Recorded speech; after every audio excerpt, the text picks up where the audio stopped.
నమో నమ చట్నీ.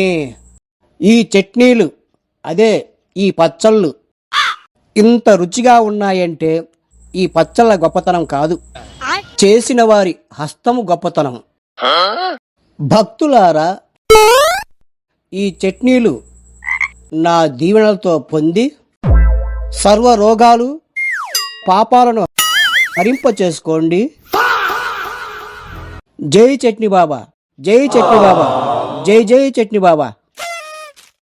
నాయన, ఈరోజు చేయాల్సిన పనిని రేపు చేసేవాడు బద్ధకస్తుడు, రేపు చేయాల్సిన పనిని ఈరోజే చేసేవాడు భయస్థుడు. బాబా, ఈరోజే చేయాల్సిన పనిని ఈరోజే చేసేవాడు, ఈరోజు చేయాల్సిన పనిని ఈరోజే చేస్తే సమస్యలు ఎందుకుంటాయి? మీలాంటి వాళ్ళు నా దగ్గరికి ఎందుకు వస్తారు? లుచ్చాక బచ్చా. మన్నించు బాబా, మన్నించు బాబా.